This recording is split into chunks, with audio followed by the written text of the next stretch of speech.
प्रथम कवि हमने तय कर लिया सरहप्पा।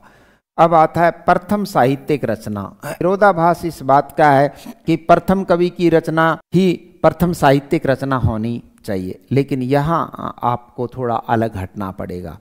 इसलिए क्योंकि सरहप्पा एक मुक्तक कवि थे, उन्होंने कोई प्रबंध काव्य या खंड काव्य इस तरह का कुछ नहीं लिखा, वो मुक्तक लिखते थे और मुक्तक में अलग अलग स्वरूप हो जाते हैं और दोहा उनका प्रसिद्ध छंद रहा, इसलिए दोहा कोश उनकी रचना भी है।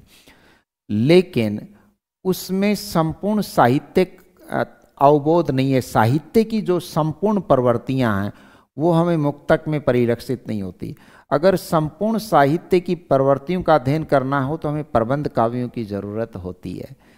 इसीलिए हम आदिकाल में रासो साहित्य की प्रवृत्तियों को विशेषतः संकलित करते हैं।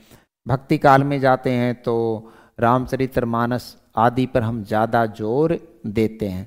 हिंदी की प्रथम रचना का निर्धारण करना हो तो सरहप्पा आदि सिद्धों की मुक्तक कविताओं के बाद, चाहे वो कणहप्पा हो, चाहे वो सबरपा हो, चाहे वो उड़ीसा का राजगुरु लुईपा हो, चाहे डोम्भीपा हो, आदि सिद्धों की मुक्तक कविताओं के पश्चात जैन आचार्य देवसेन कृत श्रावकाचार, श्रावक का अर्थ होता है गृहस्थी, किस प्रकार का आचार करता है, व्यवहार करता है, ग्रंथ का नाम लिया जा सकता है।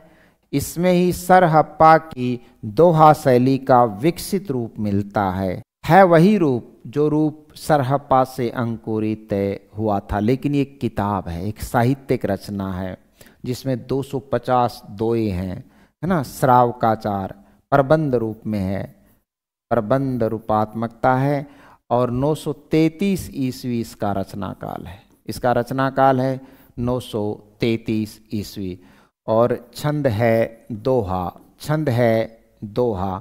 सर कितने दोहे हैं? 250। कितने दोहे हैं? 250। 3%।